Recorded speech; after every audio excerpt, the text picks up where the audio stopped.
is Monday, February 22nd, 2021.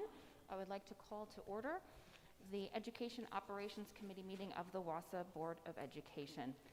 And before we move on to approve the minutes, I do just want to wish everybody a happy Public Schools Week. Okay, moving on to agenda item 2, approving the minutes. I am seeking a motion to approve the minutes of January 25th, 2021. So moved. Okay, we have a Second. first by Lance Trollope and a second by Jim Boucher. All in favor? Aye. Aye. Opposed? Abstentions? Motion carries. Moving on to agenda item 3, public and student comment. There is none today, and that is both written comment and in-person public speaking comment.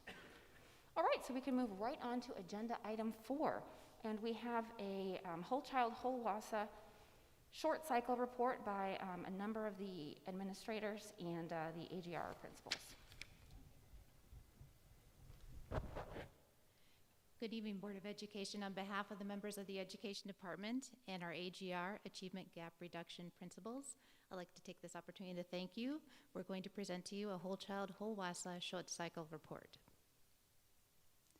The report this evening is going to focus on student achievement, specifically academic achievement at our 6 AGR schools, also including academic achievement at schools in elementary and middle school.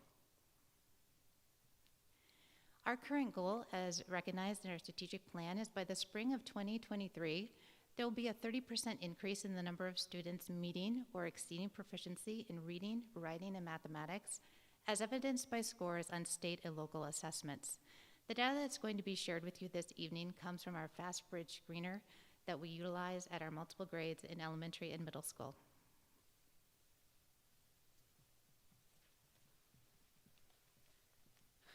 Good evening, everyone. As Andrea indicated, we did not administer the forward exam in the spring of 2020, so we really dug into some of our local assessments as leading indicators as evidence of progress toward our goals. This really allowed us to engage in some open and honest conversations around some of the questions you see listed on the slide up there. Just how confident are we that we'll meet our 2023 goals? And how confident are we that we'll meet our annual goals that are really established by building principals or administrative teams as part of the school improvement planning process each year? I guess you can advance. Anytime we talk about assessment, it's important to think about habit 2 and beginning with the end in mind. In other words, we've identified where it is that we want to get to, and now it's about monitoring our progress to ensure we make it there. The first assessment that we looked at is an assessment that we administer to all 2nd through 9th grade students across the district called A-Math. And you can see in the fall of 2020, when we began the year virtually, we administered this assessment to 4,068 2nd through 9th grade students, and 63% of those 4,068 students met or exceeded benchmark standards. When we administered the winter assessment in January of 2021, we administered the assessment to 4,177 2nd through 9th grade students, and 59% of those students met or exceeded benchmark expectations. That's roughly a 4% decrease in the number of students meeting or exceeding benchmark expectations from fall until winter. Next, we can take a look at the assessment, the local assessment that we looked at on the English language arts side, and this is an assessment out of FastBridge called A-Reading. In the fall of 2020, again, when we began the year virtually, we administered the assessment to 4,083 students, and 66% of those students met or exceeded expectations. When we administered the assessment the second time in winter, or January of 2021, we administered to 4,154 students, and 64% of them met or exceeded expectations. Represents about a 2% decrease in the number of students meeting or exceeding expectations from fall until winter of this academic year. Thinking about always working proactively rather than reactively, like we learned in Habit 1, we've continued to focus on the action steps that we have included in our strategic plan that was developed in 2018. We continue to work on building capacity around FastBridge reports and analysis and responding to student needs and changes in student need over time. This year, on September 29th and February 5th, we met with district and campus administrators and administrative teams to come together around looking at our longitudinal district data stories, and principals were charged with developing their own building level data stories with the understanding that it's not possible to effectively plan for the future if we can't look back at where we've been and what we've done to get us to where we're currently standing now. As all of you are aware, we are currently rounding out or closing out our second year of new math resource implementation in all K-5 classrooms across the district. We started the year with a concerted effort and focus on supporting effective pacing, as well as small group differentiated instruction for students, recognizing that some students might have experienced some loss of learning between March and June when we were providing emergency remote instruction opportunities. Just last week, we completed a 3-week cycle of coaching in all 13 of our elementary sites.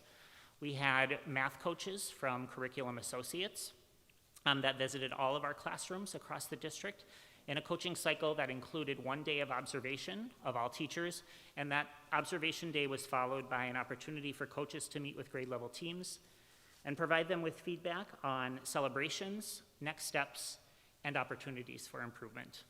Last but certainly not least, we continue our focus on professional learning communities and ensuring that those professional learning communities, or PLCs, are highly effective, enhancing our staff's ability to not only analyze data effectively and efficiently, but also to be able to plan for upcoming content and also to engage in dialogue around effective adult practice.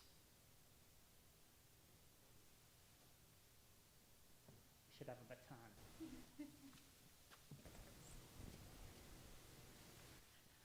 A portion of tonight's presentation is going to focus on the data that we've collected from our AGR schools. This is a requirement of the DPI, and we maintain 18-to-1 students-teacher ratios, or we have a team teaching opportunity at Jefferson where we have up to 30 students and 2 educators in a classroom. We also implement and support instructional coaching across all of our AGR schools. Each school has identified performance objectives, and we monitor those for kindergarten through grade 3 students in the areas of mathematics and reading. Tonight, the data that's going to be presented by our AGR principals focuses on specific subtests in kindergarten, in particular letter sounds and number sequence. This is different from previous years because as we started the year virtual, we were very cognizant of administering assessments to our youngest learners. So instead of a plethora of assessments, we decided to focus on a few certain identified sub-skills. That was in the benefit of our students, our families, and our staff. So the data will look and feel a little bit different for kindergarten.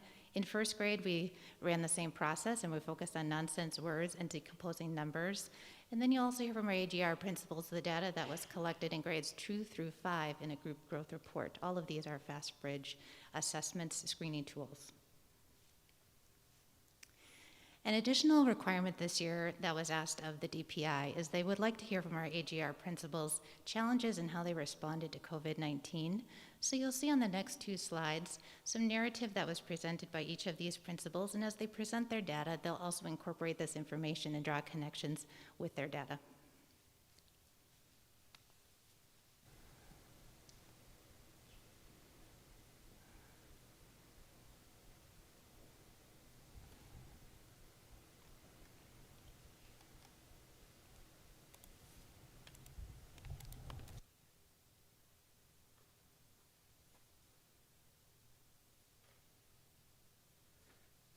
Good evening, everybody. Thomas Jefferson, Brent Johnson here, just to talk a little bit about our adventure this year. And within our AGR program, we're having lots of success.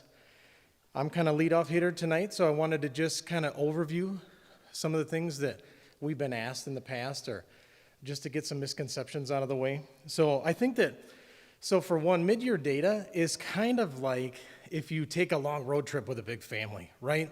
Like, so in the middle of it, everybody's got to go to the bathroom, and everybody's hungry, and the kid's in the back, you want to turn the car around, and all that kind of stuff. So I think that's very similar to what we're talking about here as well.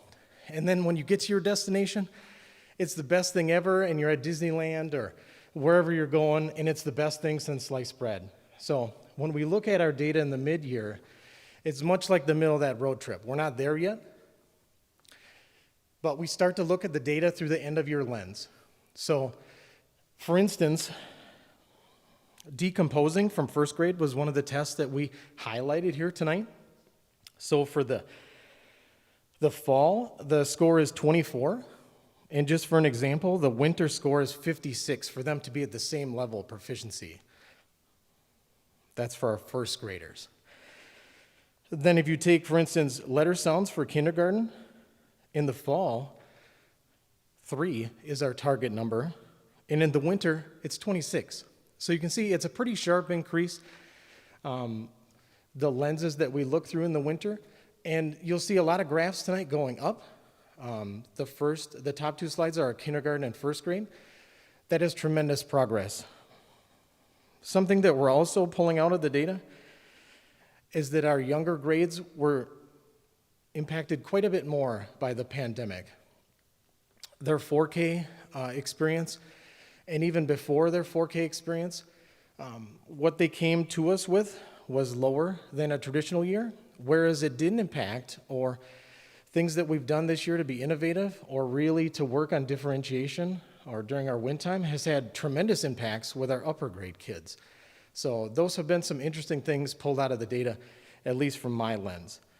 So for our reading here at Jefferson, for our kindergartners, we faced a lot of really big challenges here this year, that they came in pretty low for us and needed a lot of social emotional support and just skills as far as being independent and, using the restroom, eating, sharpening a pencil. A lot of those things that we take for granted maybe sometimes with kindergarten, we had to start from scratch. We have an awesome team and really passionate about helping kids, and I'm excited about where we are, as you can see, and where we're going for the rest of this year.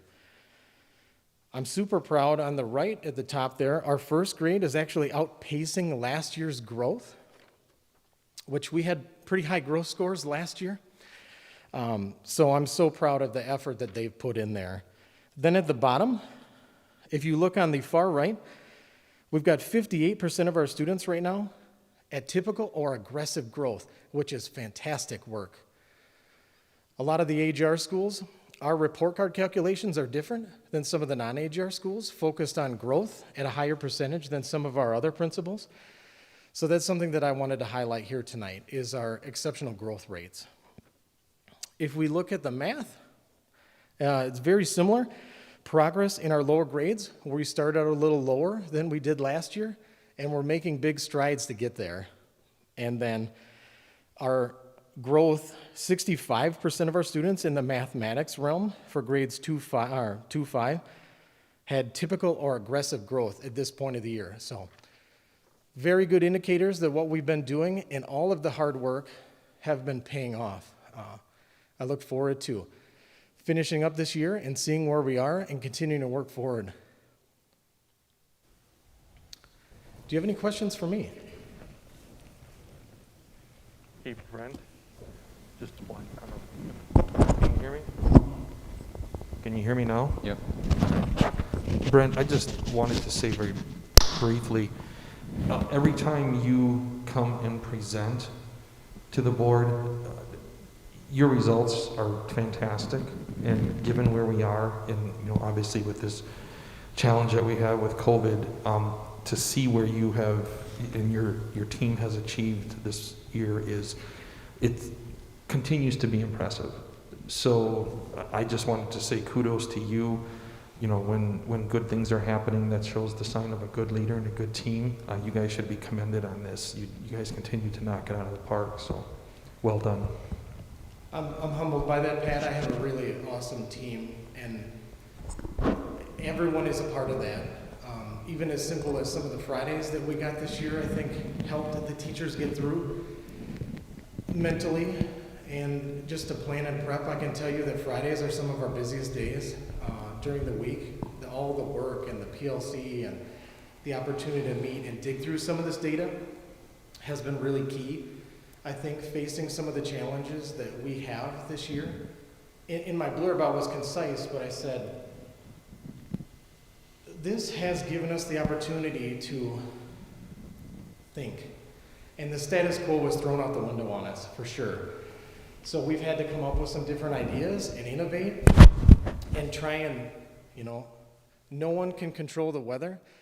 And it's a leader in me saying to bring your own weather with you. So I think that's what we've really been trying to focus on, is how do we solve these problems? How do we engage kids virtually or in person? How do we drive what we do and the passion of our educators every day? And just a little tidbit is some of our upper grade performance, like our 3rd and 5th I pulled today specifically compared to last year, we're actually a tiny bit ahead of where we were last year. So that just goes to show you all of the impressive work that went into the emergency virtual, and the great planning and logistics around this year have really paid dividends for us. We do have issues with our younger learners for sure, that we're going to have to come up with some solutions long term to bring them back all on grade level and make sure that we're successful with all of those students. But we're ready for the challenge, and I'm excited about it. So thank you, Pat.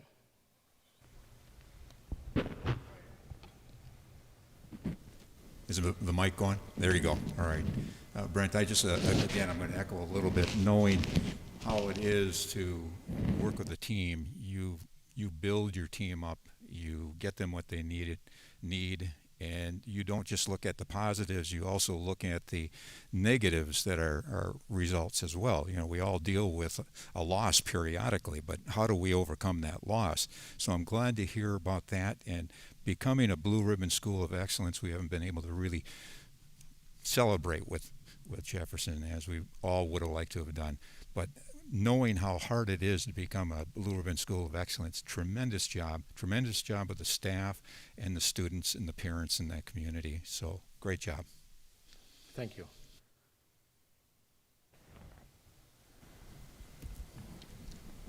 All right, thank you.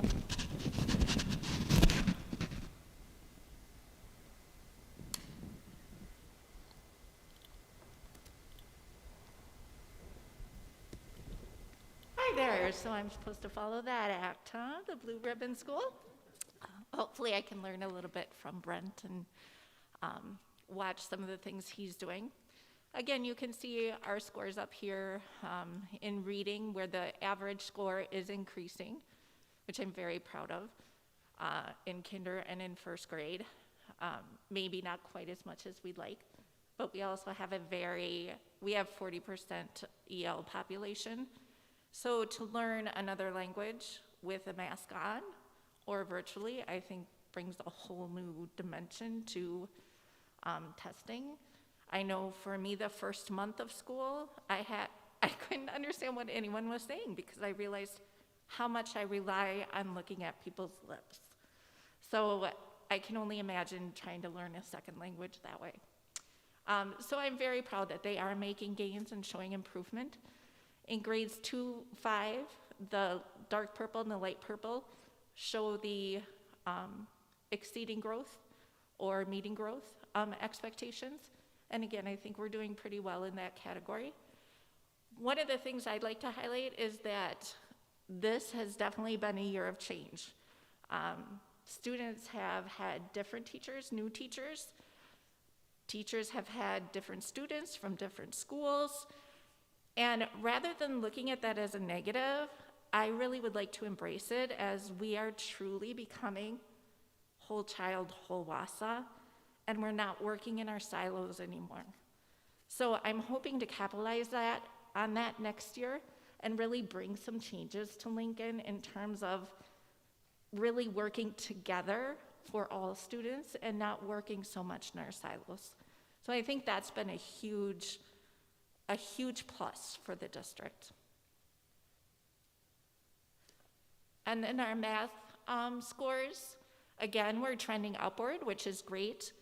I'm not seeing quite as much growth as I would like to see in grades 2-5, but our K and 1 looks like they're giving a very solid foundation, so hopefully we can move forward in grades 2-5.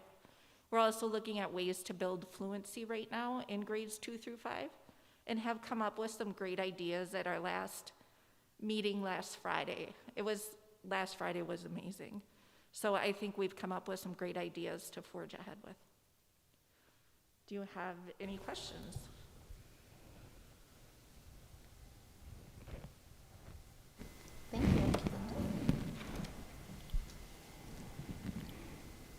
See, Brent went last the last several times, so he went first this time, so he gets all the questions there. I think it was like 3 in a row where he went last. Good evening, everyone. I'm Lizette Morozek, proud principal of Hawthorne Hills. And if you go ahead and check and see what we have up here on the board, we're seeing some really good growth. This year, when I think about, as we've talked about before, the change, I have seen so much resilience in our students, as well as the teachers, the passion and the commitment to support our learners, not just academically, but they came in with even more social and emotional concerns than we had seen previously. But just the whole, even love of being back at school, we've seen that in them. I think they've gained some appreciation for how much they missed us and how much we missed them. And as a result, we're seeing that in the commitment to trying to work harder and learn harder. So both in our K1, we're seeing really good growth. If I compare that to last year, slightly higher than where we were last year in K1, which is really, really exciting. And then when I look to 5, this is where I really get excited. If you look at the bottom chart on the right, we have almost 40% of our learners that are gaining more than 1 year's growth.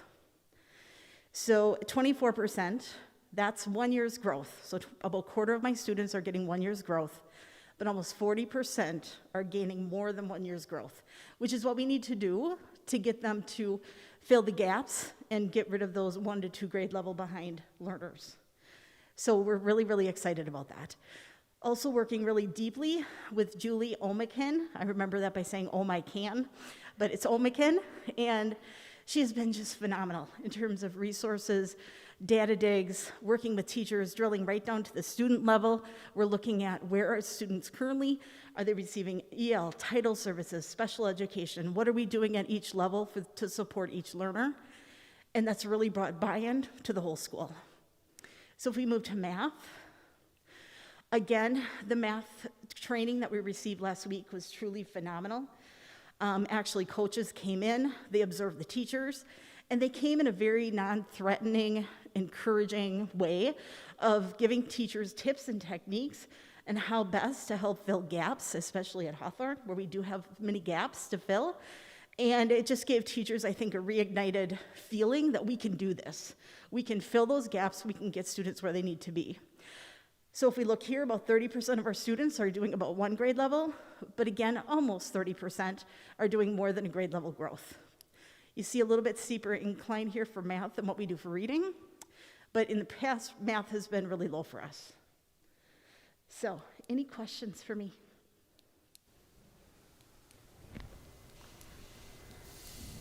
Thank you. Much.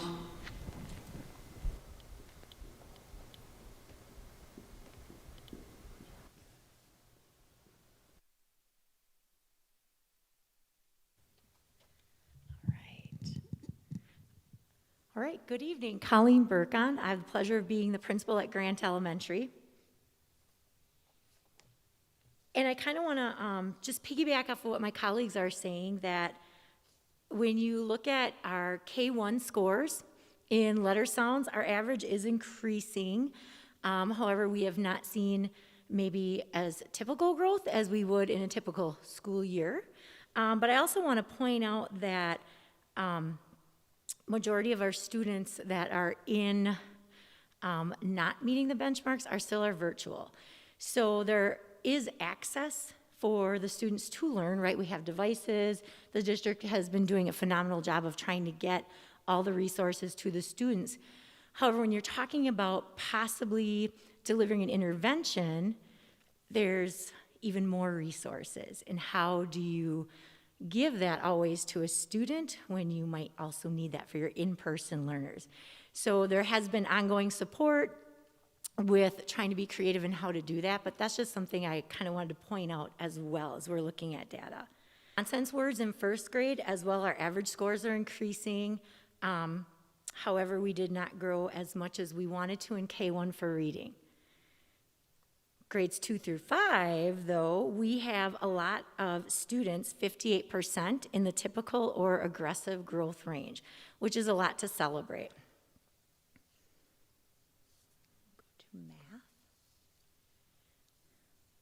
Math, I want to piggyback off what my colleague said. The math coaching last week was embraced. It was full of so much information, and my staff shared some feedback that I'm passing on to Mr. Catlin at Longfellow, that they really liked that they felt validated. They were listened to, and then the coach was able to just pivot to whatever they needed. There was a common theme, but the coach was also able to personalize.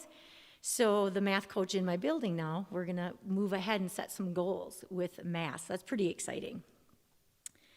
I want to focus also on the growth for our 2nd through 5th graders.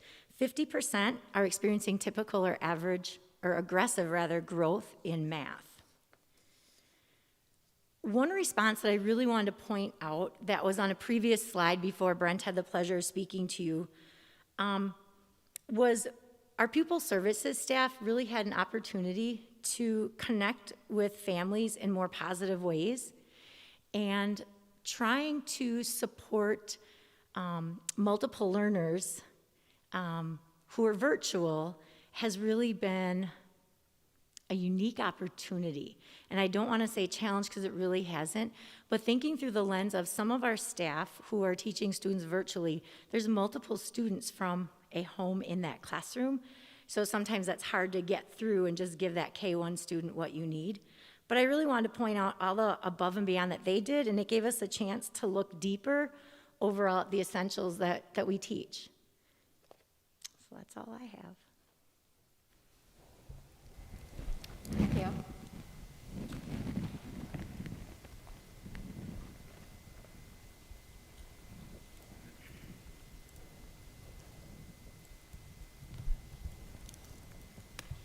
Good evening, Robin Franks, principal at G.D. Jones Elementary. And if we look at the reading status for Jones, like my colleagues, we are also seeing a nice trend upward with regard to our assessments. We had quite a nice growth at 1st grade with the nonsense words. What I show, if I did my math correctly, which I'm hoping I did, about 44.7% of our kids in 1st grade saw growth in the area of nonsense words from fall to winter. And kindergarten, not quite as much, but still a nice little incline there of the letter sounds for our kindergarten kiddos. And then if we look at the data from our reading for grades 2 through 5, I show about 59% of our kiddos realized growth in the at or above or at or exceeding expectations. If we look at the winter scores there on the left, we did see a decrease in from our fall to our winter. So in the fall, we had 53% of our students at the low risk and exceeding category, and then we went down to 45% in the winter. And that is something that we are working on. I'm always looking for the celebration, even when we're looking at data that might not be what we would have hoped to have seen. And my celebration that I'm looking at and sharing with staff is, yep, we have some work to do, and we're going to do that work, and we're going to do what we need to do. But I'm still focusing on that 59% of kiddos that saw growth in the, from our fall to our winter scores. So then if we look at math, again, we have some really nice growth at kindergarten, where we had 66% of our kiddos at the kindergarten level at in the winter when we completed the winter assessment in the above where we would like to see them. And then at 1st grade, we had 65.2% of our kiddos that were in where we wanted them to be, up from 41.7% in the fall. And 1st grade, that 66% represents an increase of from 34.6% of our kiddos. So then if we look at our math for grades 2 through 5, we have, again, we saw a decrease, right, from our winter to our, from our fall to our winter, where in the, So sorry, if I say that correctly, we have 46% of our kiddos that are at or above where we would like to see them be. But again, looking for that positive, because sometimes that's what we need to do so that we have a starting point, so that we're excited about the work that we have to do. We have 55% of our kiddos that saw growth between fall and winter. And just to follow up with, we were asked to think about a challenge that we've been facing with regard to COVID and how that's affected us and what we're doing to work through it. Everything that my colleagues have said, yes, we're all working through all of that. One of the things that I will speak to tonight is the continued shortage of staff that we have for subs, right? When we have teachers who are out and or paraprofessional staff who are out providing that support to the students. So is that a challenge? Yes, but with every challenge, right, you look to find ways that you can turn that into a positive, and it's not easy, but we do it. We make things work. One of the things I've been very proud of the Jones staff with from the spring when we had to close and go into that emergency virtual learning to this fall is we just are all coming together and providing support to one another in the way that allows us to continue the best instruction and the best support for all of our kids to help them all succeed. Any questions for me? When you reference the 55% that saw growth, you're referencing that compared to the benchmark. Correct. Right. So, right, yep, those are the number of kiddos, that's the percentage of kiddos that saw growth of the, what was it, the amount of kids that are in the bands. That's what I figured. I mean, 100% of the kids had growth, but 55% of the kids compared to the benchmark had growth. Right. Right. Sorry. No, don't apologize. I just want to make sure it was clear for anyone that was listening that we didn't have 45% of the kids not learning. Correct, Lance. So, yes, correct.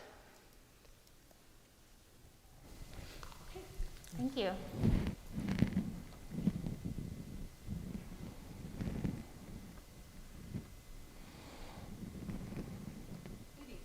Hi, good evening. I'm Libby White, principal at Franklin.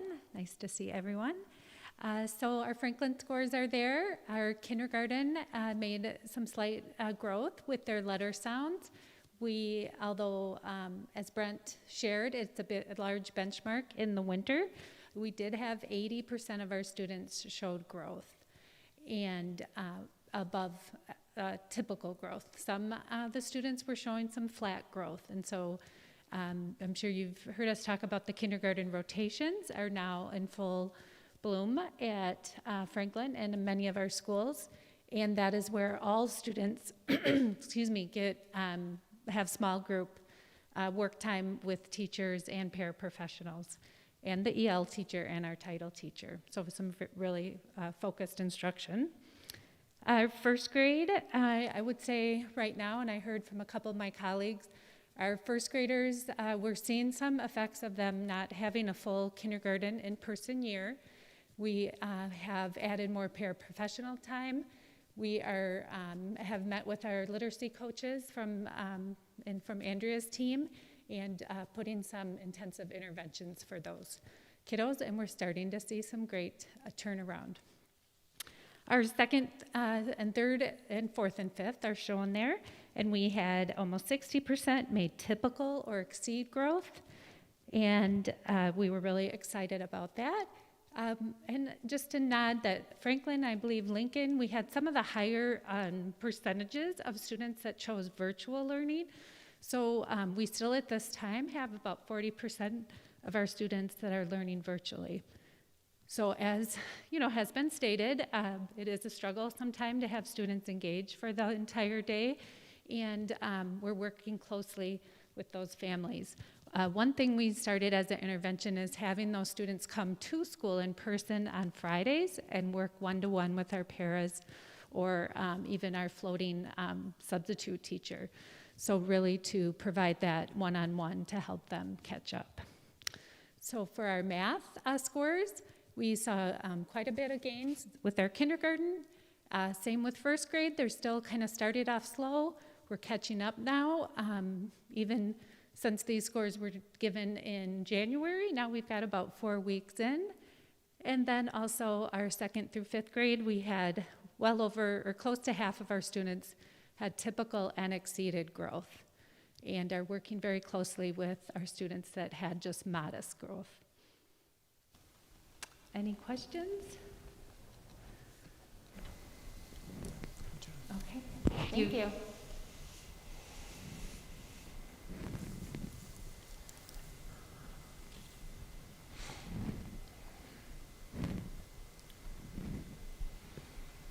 Hello, everyone.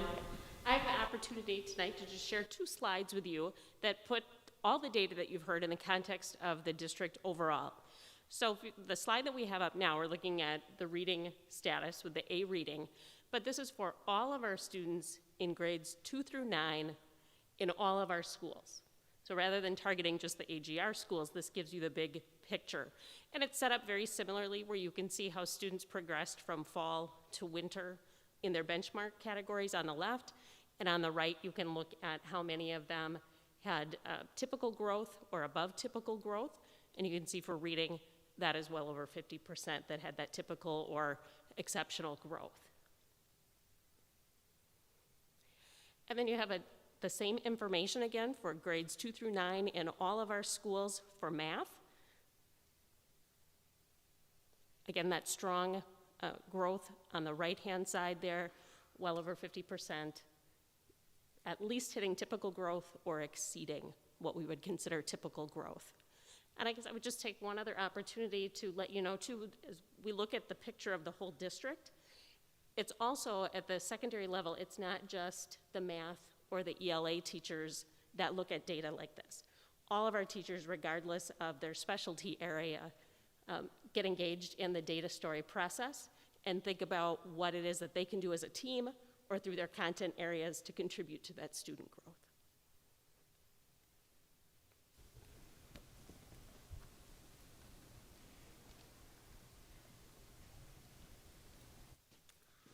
Well, good evening, everyone. You've had the opportunity to hear from our principals, our school leaders about the great things that they're doing with their individual staffs and all the hard work that their staff members have been putting into getting growth out of our students and dealing with the pandemic and the quick shift in learning. They've referenced some of their individual building steps, and it's my opportunity to share with you some of the holistic steps that we'll be undertaking to support the great work that's currently happening in the schools here. And that first step is really a continuation of Whole Child, Whole Wausau.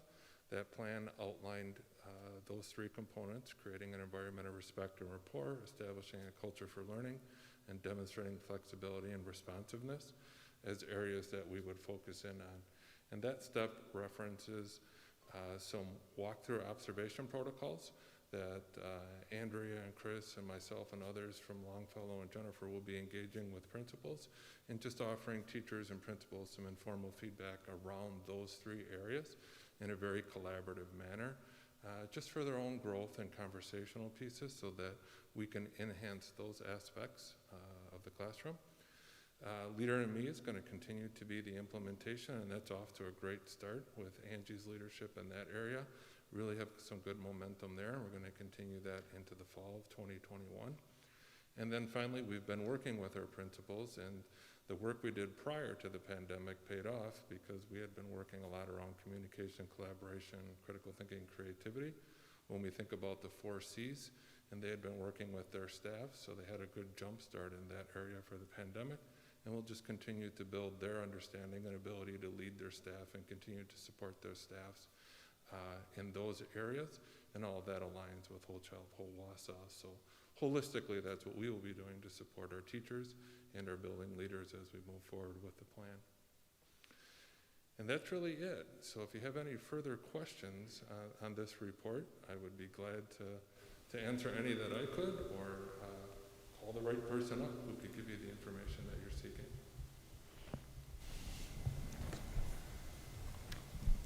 Doesn't look like it. Thank you so much to everybody for presenting that information to us tonight. Okay, moving on to agenda item 5. This is the Wisconsin School Nutrition Purchasing Cooperative Agreement. Looks like Bob Tess will be presenting on this. Thank you.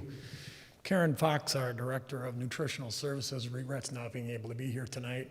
What you see here, you have seen for probably as long as I've been here. It's a consortium or co-op that we belong to. There are 57 schools. The cost has not changed. It's $300, the same as it was last year, and we just need your authority to enter into a 6603 agreement. Bob, do you know how to pronounce that name for the co-op?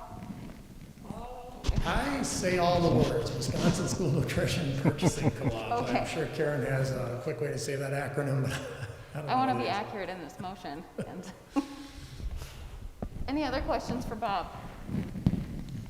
Okay, then thanks, Bob. I am seeking a motion to recommend to the full Board of Education to continue membership in the Wisconsin School Nutrition Purchasing Cooperative, WISNP Co-op Food Buying Group by passing the presented resolution and agreeing to the 2021-2022 66.0301 cooperative agreement. So moved. Second. All right, so we have a first by Beth Martin, a second by Jeff Lee. All in favor? Aye. Aye. Opposed? Abstentions?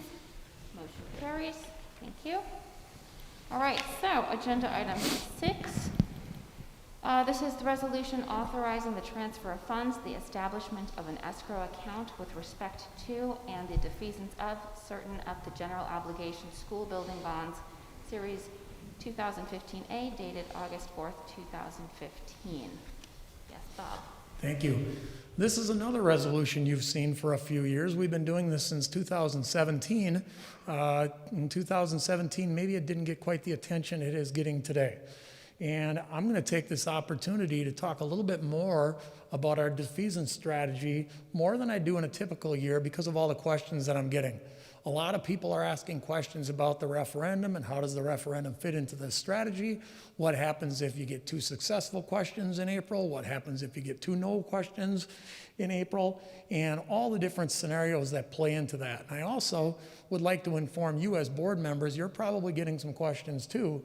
And the more informed I can make you regarding this strategy that we've been in the midst of since 2017, the more informed we can get the voters to be. And that's really my goal in all of this. Have voters be 100% informed so they can make a good decision in April. If Cassie can scroll down just a little bit, I've got 4 charts, and the charts look small here, and the same exact charts look much larger later on, but they have to be consumed in pairs. And this pair of charts, the one on the left is the dollar amount that we're levying. And we talk about the distinction between the dollar amount and the mill rate quite often in this room. Sometimes taxpayers understand that distinction, sometimes they don't, but we talk about it quite often.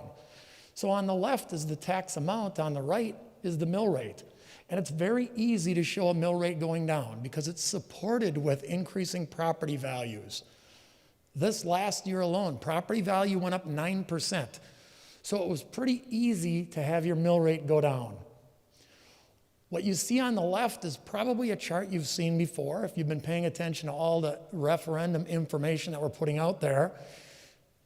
Important to understand where the now indicator is. This year, we have a lot of light purple that we're asking you with this resolution and a strategy we call defeasance to prepay this debt. We already levied for it in the fall.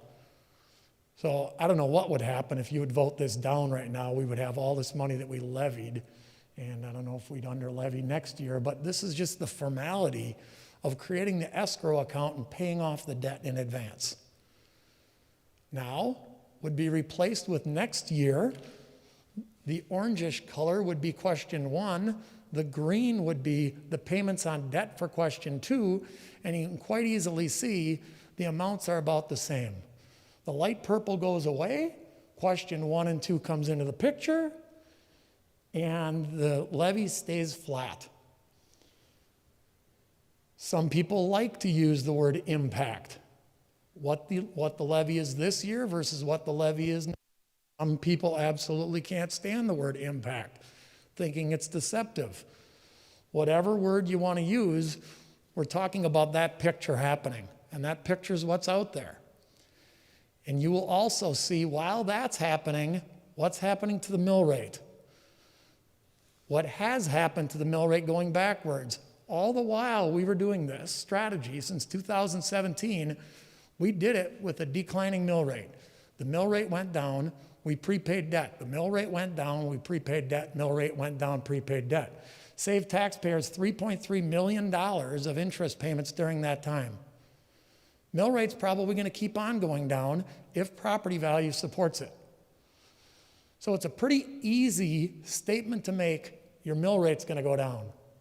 It's a tougher statement, and we've said that before in this room, a tougher statement to say your taxes themselves are going to stay flat, which is exactly what we're suggesting with 2 successful referendum questions. Now, if you go to the next paragraphs, even though we've been in this strategy for a long time, since 2017, we didn't spend a lot of time talking about what the next year in that strategy looks like, because it was pretty clear. The next year, each of the last 4 years never included a referendum being passed or failed. Every single time, we made the assumption, this is this year's strategy, next year we're going to do something very similar. The amount might change a little bit, but we're going to do something very similar. So if we take the referendum out of the picture, and when people ask me, what happens if you fail a referendum? Well, there are a lot of assumptions wrapped in there. Are we going to fail one of them, the other one, which one, both of them? And is the board going to never come back for another referendum with all the needs that we have? If both referenda pass, will the board say no referendums in the next 5 years? But this is what I'm assuming. I'm assuming a double failed referendum and no referendums in the rest of the next 5 years. So what happens to the tax levy on the left? What happens to the mill rate on the right? Tax levy on the left, remember where now is. Above, now is replaced with question 1 and question 2. What comes next? Mill rate does not drop because we continue this strategy that we've been in the midst of now for 4 years. We'd be foolish not to. We've been doing it for the last 4 years. It's probably wise to do that at least as long as we can, and we only have enough callable debt to do it 1 more year. So we call the remainder of our debt next year, or if the board so decides, if you really aren't going to go to referendum ever, you might want to split it up and call some of it next year and some the next year, so you let the mill rate ease down slowly instead of drop all at once. The reason why we want to do that is in looking at the second graph. That second graph shows what happens if you stop levying all this money and your spending goes down, and then your aid goes down the next year. And what happens when aid goes down? Mill rate has to go back up to support what you lost in state aid. So there's this bounce that goes back up. And if we put the previous graph right on top of this one and superimpose one on the other, it's a difference of about $2 over time. So 4 years from now, this is about a $2 mill rate less than the one above. So you have to ask yourself, is it worth it to have all the needs go unmet for a $2 less mill rate or $200 per $100,000 house? And that's what voters are asking me about right now. I don't want to say my phone's ringing off the hook. It's not ringing off the hook, but I'm seeing questions. I'm answering emails. I'm having phone conversations. In the events that we are hosting, that question comes up all the time. So if people are tuned in listening to this, if we can put things on our website, if we can make you more informed so you can answer some of those questions, we're just going to make the voters that much more informed. They're going to make a good decision, and I trust them. If I could just ask the question for you to review one more time, the understanding that with the mill rate and the levy, that comparison, what's going to happen, and if it does not pass, the referendum does not pass, and then we have to take care of things within the budget that which is going down, obviously, we're going to have to take care of a lot of business down the road, and eventually it's going to cost more, correct? You're right. With every fix we put off, it does get more expensive. and it gets harder to fit into your budget. In all honesty, it just won't get done. You literally cannot do that kind of deferred maintenance inside of an operational budget that only allows for $1 million a year for capital improvements. That's the capital improvement budget that Larry Seiler brought in front of you a few weeks ago. It was $1 million. Right? Of our $148.8 million for the referendum bond issue, I think $54 million is in deferred maintenance. So you could do it, but it'd take 50 years. So quite honestly, things just wouldn't get done. We'd have to prioritize. Our buildings and grounds staff does a tremendous job of extending the life of our systems and our buildings, but it just wouldn't get done. So if it eventually doesn't get done, it deteriorates. And we still have brick and mortar education, whether we're virtual right now or whatever the case might be. We're going back into the buildings. We have to have our buildings prepared for the future and in the present right now, correct, moving forward? Yes, correct. And you all know quite well how state funding has worked and changed in the last 10 years or so. And state money isn't quite as abundant now as it was 15 or 20 years ago. More things are ending up in that referendum funding bucket that we need to ask the community for. 15 or 20 years ago, if you were going to build a new building, you went to the voters. More and more, as the state funding formula changed, you're asking voters to go to smaller things. Roofs, windows, parking lots, some of that deferred maintenance that you maybe didn't have to do 20 years ago because the state funding was adequate. But lawmakers have made it pretty clear in the last 10 years that the level of funding should be controlled by the local school district itself. And if the local school district wants a higher level of funding for its schools, we ask them and they tell us. Hey, Bob, just one point that I would like to make, because I've gotten some questions about it, and I think we've received a few emails about it, and that is, there's been questions about overall district enrollment and the direction that it's been going down, and some have, I don't want to say raised, but they've raised the question saying, well, hey, isn't enrollment trending down, or hasn't it been trending down?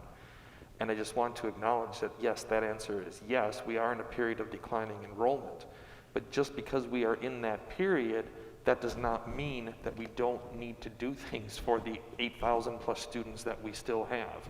Just because it declines doesn't mean that we don't need to fix HVAC. It's no different than in the private sector. If you have 100 employees in a building and 20 of them now work from home, that doesn't mean you don't have to keep the plumbing up for the 80 that are there. So I just want to reinforce that so people understand it, that it's not a function of purely a numbers function. Like if you fall below a certain amount, well then great, then we don't have to do anything. We still have an obligation for like I said, for the thousands of students we have. You're correct. That's very well stated. I won't even try to paraphrase it because you did a fine job of it. That's exactly right. I would say that even if the number of students goes down, the physical plant doesn't change. The physical buildings are still the same size as they were before, and they still require the same amount of care. And so, we don't have a shift downward in our expenses. Correct. I might furthermore add that we talked briefly in 2015 about having fewer buildings. We talked in 2019 about having fewer buildings. We talked in 2020 with a referendum about having fewer buildings. And this community is telling us over and over again, they like the buildings that they have, they like the boundaries they have, they like the elementary schools. We have 13 of them. They're telling us quite clearly that that's what they want. And there's some inefficiencies that come with that, but there's some gains also. You have small schools and you have some of the benefits that come with it. And we are now obligated to protect that investment. Our buildings and grounds folks have done a really nice job of keeping these buildings up, and we don't want to lose that investment now by letting them go into disrepair. Bob, I just want to keep on reiterating the fact, because I think a lot of people are not quite aware of the fact of how many buildings we have, and things that haven't been done in the past need to eventually be done in the present and going into the future. And it's brick and mortar. Deterioration takes place, and people don't want to talk about that because nobody wants to talk about brick and mortar. That's ugly stuff. We don't really care about HVAC, but the bottom line is it has to be done for the quality of the environment for our students. what our parents expect, our taxpayers expect, that's going to cost money. And we have to be able to take care of that business, correct? You're exactly right, and you can, some of you that have been around here for a while might be able to correct me on my history, but since the revenue limit's been in place in 1993, I believe the school district went to referendum in 1995 and maybe built 2 elementary schools. They went to referendum in 1999, did some deferred maintenance, built a high school, the one we're standing in right now, and an elementary school, then didn't go back to referendum until 2015. So that was 16 years, went back to referendum for something very specific, to build 4 4K academies and add on to both high schools with tech ed square footage. About $1.8 million, I believe, was in deferred maintenance district-wide at that point. So you go from 1999 to 2015, a pretty small percentage for deferred maintenance, and here it is, 2021, 22 years after that 1999 referendum that provided a lot of deferred maintenance district-wide. Some needs got away on us. They really did. We contribute $1 million every year, and that's not our whole capital budget because we do have smaller amounts for each individual school, and we do some other things with energy efficiency work, but it just has gotten away on us. And our buildings aren't falling down. They're not falling down. They won't fall down. Our buildings and ground staff won't let that happen, but we have to protect our investment. Talk about Fund 10, that being a savings. You know, we've built that Fund 10 up to the point where now we can use some of that, but if you continue to use some of that, that savings goes away eventually. And no longer do you have the savings, then you're going to have to come back for a loan. And then the loan's cost will be greater because the interest is probably going to go up. I'm just kind of putting it out there, and to make sure that I understand this, am I thinking this in the same direction that you're implying? You're right, and our fund balance, it's delicate spending it. If you spend it on perpetual costs that are recurring, you get in trouble really, really fast. If you spend your fund balance on one-time costs, perhaps a buildings and grounds project here and there, you already authorized a month or 2 ago to fix the PA systems at Maine and Wausau West. That was a one-time expense. That was an emergency, and we do have enough fund balance to address projects like that. But if you do start spending fund balance on recurring costs, it does get you in trouble really, really fast. Now, one thing that you're doing as a board very proactively is you established a Fund 46. And a Fund 46 is your ability to take residual money in Fund 10, put it into Fund 46 to address long-term capital improvements. You get aid on it when you put it in Fund 46. That's the benefit. And then you can spend it out of Fund 46, which spends a little bit easier than Fund 10 fund balance because that's why you put it there. You put the money in Fund 46 for long-term capital improvements. As a matter of fact, the very next agenda item, we're asking you to pull more money out of fund balance, and it's related because we're talking about it. Furthermore, it's on the agenda. But we put money specifically in a certain area of fund balance for school forest capital improvements. And we're going to be talking in a little while about a fiber project that we're doing at the school forest, that when you put the money into fund balance, it was exactly for that purpose. It was designated for school forest capital improvements. Did that answer your question? Yes, it does. And I keep on thinking that if we're not wise in how we deal with this, plus the fact of the restrictions by the state for state funding and all of that, we're kind of tight, if I'm not mistaken. We certainly are operationally. Operationally, our budget from year to year, we are very tight. One-time expenditures, the referendum will certainly help because we've got a list of $54 million worth of projects that we would get done with a yes vote on the bond. And not to say that the $4 million recurring operational referendum isn't important also, because one might argue that one's even more important. But that's the plan, to do that with 2 yes votes. We should do, or to solidify or make it even more obvious that if the 2 referendum questions don't pass, taxes don't go down by that amount next year, that we will defease more debt, that if you're voting no because you want your taxes to go down next year, it's not going to happen anyway. The soonest it would happen would be 2 years from now, and that assumes that we also don't go to referendum again, because we're still going to have the same needs. And so is there anything else that we can do as a board to make it clear that we would be defeasing that debt and those taxes aren't going down next year if the questions don't pass? Well, it starts with having this conversation and allowing a pretty straightforward agenda item to be discussed for as long as we're talking about it. I really appreciate that. So we're talking about it in public. And people that are listening, and you all will get more informed and you'll spread that. We're also working on our information campaign. When we're out talking about the referendum, we talk about these things. But to put this in a nice, concise document is difficult. Here's a 3-page document. I think I did a pretty good job of it, but you lose people's interest when you show them a 3-page document. So when we're out in public and we're talking about the referendum, we do talk about all of these things. We've been talking about this for several months already. We talked about it before the November election. We talked about it certainly after the November election failed. As a matter of fact, had a slide built to talk about this. But as a board, I don't know, other than becoming informed yourself and answering questions, because a lot of questions come to you as well, I don't know what else you can do. We're going to work on it as an administrative team and make sure that the resources are out there on our website so people can click on it and understand what happens with a no vote. Because there's a common misperception right now. A no vote is just going to make your taxes go way down and stay down.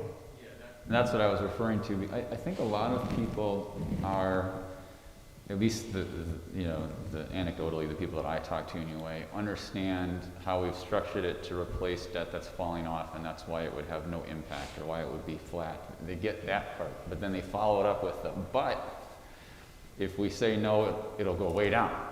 And I'm trying to explain to people that that isn't the case, because we've got debt that we would pay early to save on interest, and so your taxes don't go down next year. They would maybe go down the year after that, but that assumes we don't go back to referendum again.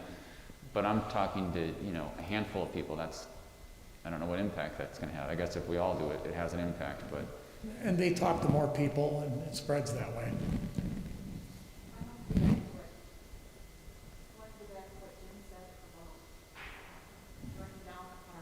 Fund balance and having to talk about borrowing every fall because of the way the state pays us our money. That's how the board was when I got on, and we built up the fund balance so we didn't have to do that borrowing every fall, and we don't want to. And as far as our budget for buildings and grounds, it's been more than a decade that it's been frozen at $1 million. And yes, they do a fabulous job, but there becomes a point when you keep building up the backlog, eventually it has to go somewhere. And this is part of the referendum, and it needs to be done so that we don't get this backlog that's so bad that we have to run a referendum just for buildings and grounds. Well, that short-term borrowing that you're talking about, it's not a little thing either, because if we don't get our state aid payment, but yet we have to pay, millions of dollars of, salaries or something, and you can have a 6-figure interest budget factor every single year just to pay on short-term borrowing if you don't have a sufficient fund balance. So it's not a little thing. It gets us right back to the point that a fund balance is not a savings account. It's operational expenses. It's your checking account that you cannot have go down to zero because you have continuous costs. And so exactly, if we spend that down, if we have to spend that down on deferred maintenance, then we're back to borrowing money every fall before the state's willing to chip in its part of our operating expenses. And Lance is exactly right there, as Jane initially brought up. It gets to be a lot of money, and this public would be even worse served if that should happen. All right, are there any other questions for Bob? Thank you so much, Bob. So I am seeking a motion to recommend to the full board approval to pass a resolution authorizing the transfer of funds, the establishment of an escrow account with respect to, and the defeasance of certain of the general obligation school building bonds, Series 2015A, dated August 4th, 2015. Second. All right, so that's a first by Jane Rouge, a second by Lance Trollope. All in favor? Aye. Aye. Opposed? Abstentions? Motion carries 9-0. Thank you. Okay, moving on to agenda item 7. This is also an item that we'll have on the special meeting agenda following tonight's meeting. So let's see, John Uding will be presenting on the school forest fiber project funding approval. Yeah. Good evening, and thank you for the opportunity to come back and share this exciting project with you. It really is exciting on our end of it. And speaking of exciting, I want to point out Mike Laporte is back there, and Mike is our district network engineer and has really been working on this project and then the design of this fiber project for at least a couple of years. We've been talking about it and looking at options and things, and so I have the opportunity to share Mike's hard work with you here in the next few minutes about that. So, Wausau School District Fiber Project at the school forest. And I think the best way to put it in context is currently our school forest is a standalone entity. It's really not connected to our network in any way. It has a limited internet access, and by limited I mean it gets about 3 megabytes down in Bannerman Hall by the kitchen. There's one kind of off-the-shelf router, and you might be thinking, what is 3 megabytes? Well, 3 megabytes won't even serve a household. You'd be looking to get 15 to 30 megabytes at a minimum for 4 to 5 people. So in Bannerman Hall, if one person, one staff member joins that wireless, there's really nothing else for anyone to go to. So if you had a teacher that needed to get on Infinite Campus, find some student information, and somebody else was using it, they would not have access to it, and the one person would have a very slow connection to begin with. All right, thank you, John. Now it's going to fall over on me. So that's one piece of it, and there is not wireless, there's not internet anywhere else in the school forest with the exception of the shop, where they have a connection and a desktop out there. There are 2 workstations, and then there's the staff quarters where there is not a workstation at all. So when they do overnights, when we get back to that, that's where your teachers stay. There's not any connectivity for them in there should they need to access any student data, parent contacts, things like that. They would have to use the telephone or get into Bannerman Hall and see if they could access it that way. So it takes a little bit of time. Phones, there are currently 5 phones at the school forest, 1 in Bannerman Hall, 1 in the staff quarters, 1 in the shop where they are, and I believe there are 2 in the Red Lodge building. Then they are TDS lines, so they're your basic landline. Those phone lines are not connected into our district phone service. We're all VoIP phones, or we use our internet lines to make phone calls over the internet. Those phones are outside of that, and again, they're through TDS. Security at the school forest, we've got a great front gate that is now fob activated, but in order to make any changes to that, Andy Kunert, our district tech in charge of Genetech right now, has to drive out to the school forest, stand in front of the gate, and add any fobs to it if someone's not on that list. There's no central management of security out at the forest. At every other district site, we can manage all those security systems right from MOB itself. So if we need to make some adjustments, they're made right there. And a good example of that is getting ready for this presentation, I called Andy and said, hey, is my fob going to get me in out at the gate? He said, no, but I could drive out there really quick and add you if you want, and it'll get you in. I said, no, I'll drive out there. And then I used a button, and Katie Seiler came out and let me in. But were they connected to it, he could have quickly made a change right there and got anybody into that. Same with the cameras out there. There are currently about 5 cameras at the school forest, and they are managed right there at the forest. They are not part of the Genetech system, which is every other camera in the district. And Andy can manage any of those cameras right from MOB, call up footage, check functionality, and do all those things. The only way to do that is to go out to the school forest and manually check any of those systems as it is. So our security is really very separate out there.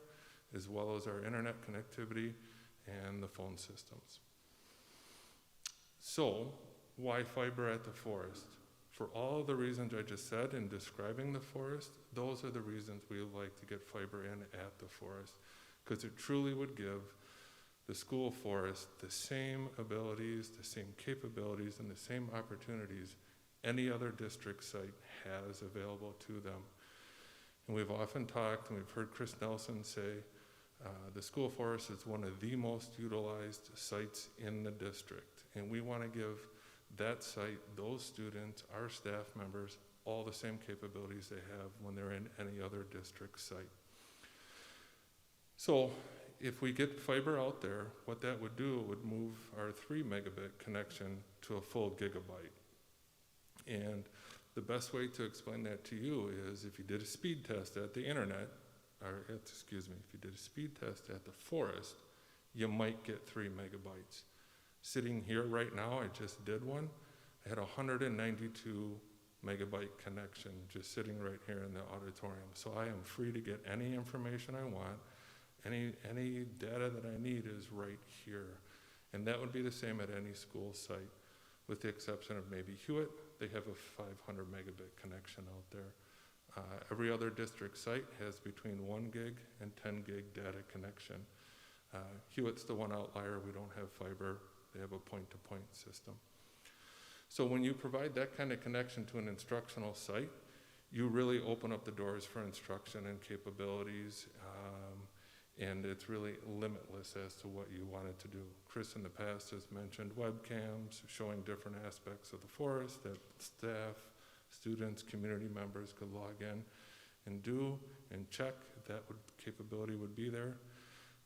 One of the things that he'd like to change up is when they do the deer necropsy, kids sit on the side and they have a hard time seeing with the right infrastructure.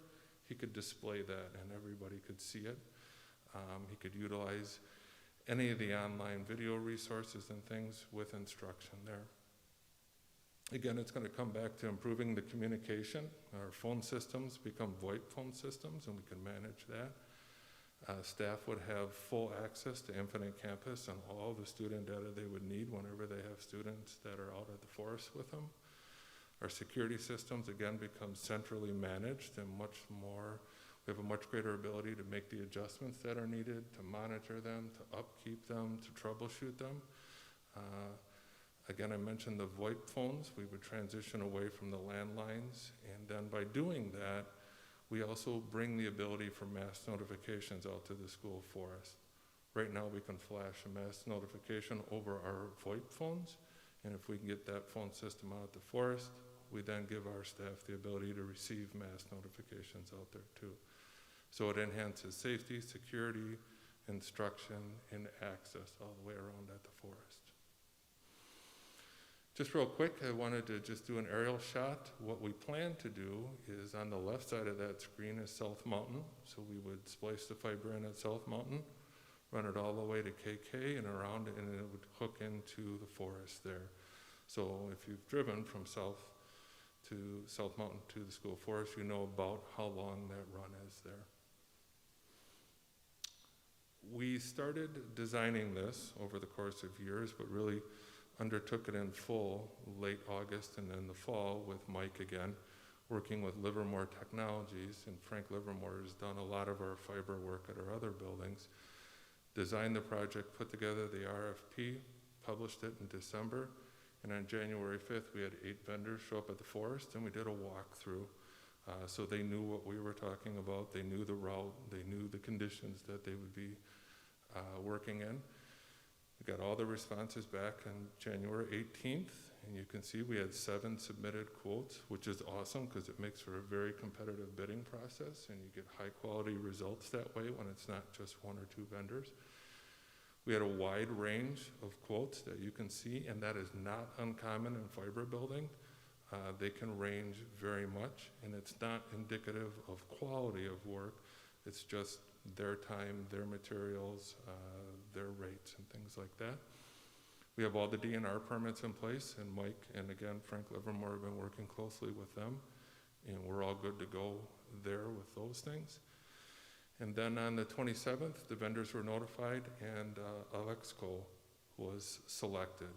They happen to have the lowest bid, and they've done other fiber projects. Most recently, G.D. Jones,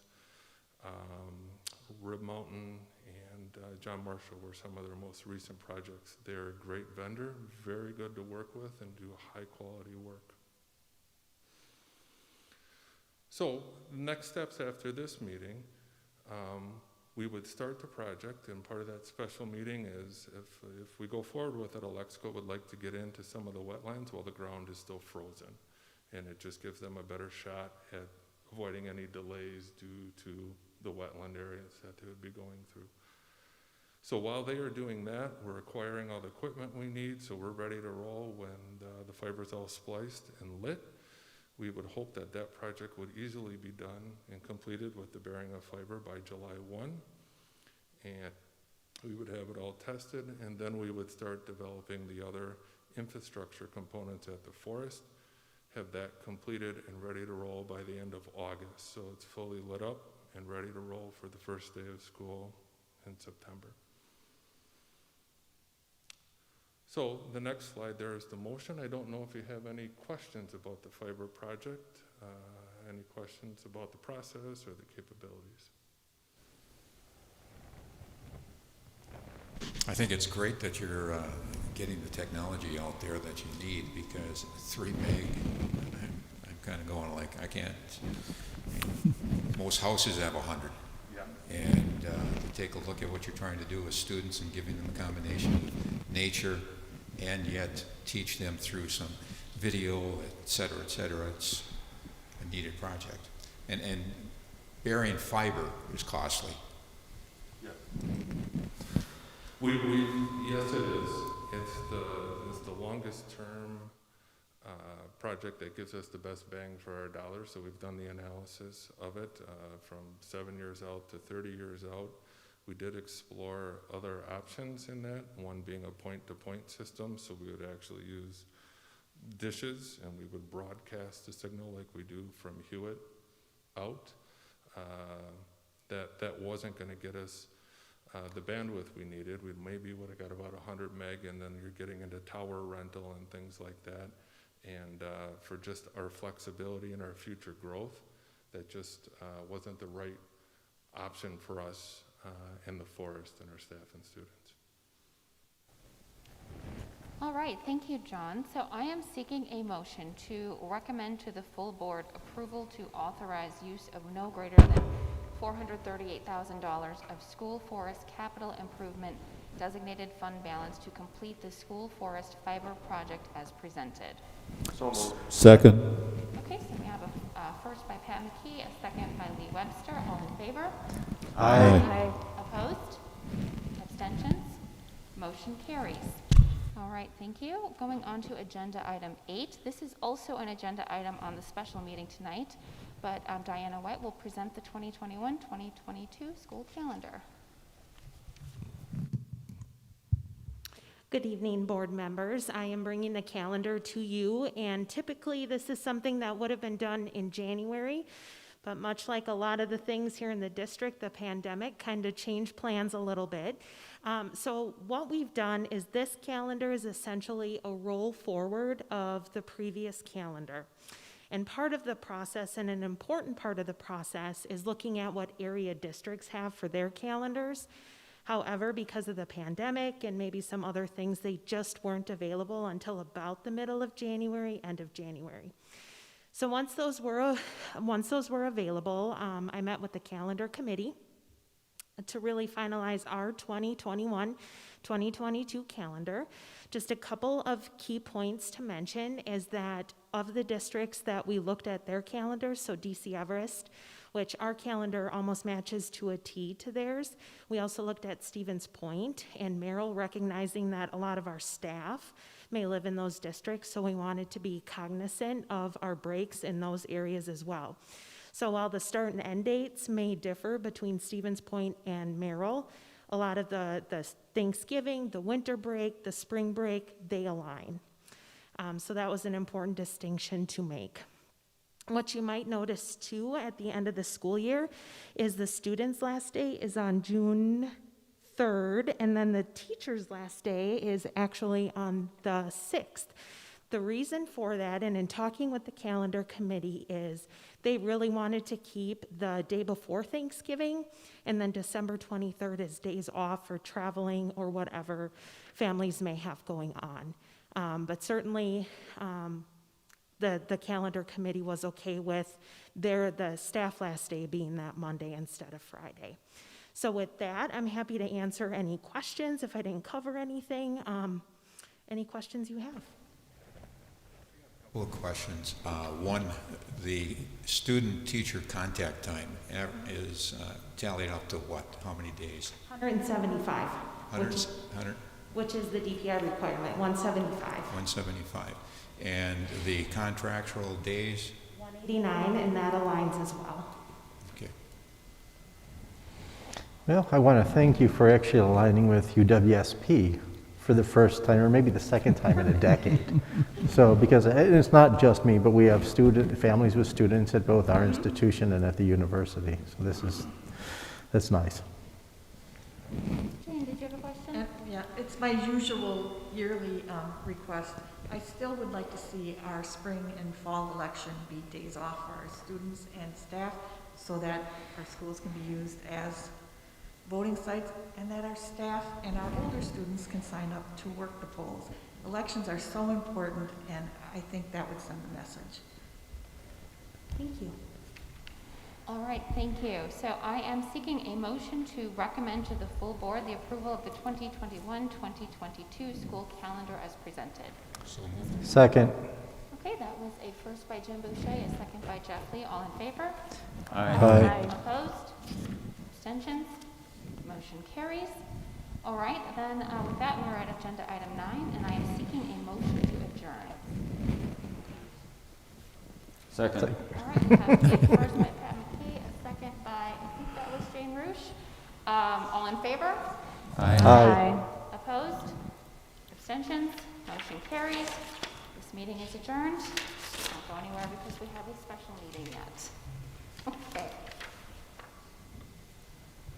Okay, so I suspect this will be a fast one, so I don't think anybody will need a break, but correct me if I'm wrong. Good. All right, it is 6:22 p.m. on Monday, February 22nd, 2021. I'd like to call to order a special meeting of the Wausau Board of Education. Moving on to agenda item 2, the school forest fiber project funding approval. We did just discuss this in the previous meeting, but for anybody just tuning in now, I'd like to just provide a quick summary. In the previous meeting, Director of Technology, John Uding, presented a plan for constructing a fiber optic lateral between South Mountain Elementary School and the Wausau School District School Forest. The large number of submitted bids for performing this work resulted in a highly competitive process, both in terms of cost and quality of construction. The selected vendor submitted the lowest cost and has completed other projects for the district with a very high degree of satisfaction. This project will provide the school forest a 1 gig connection to South Mountain, which in turn will allow for complete integration into the Wausau School District network and infrastructure. Funding for this project is through savings specifically designated from sale of various district real estate and timber sales over the past 5 years, with intentions to apply these funds to school forest improvements.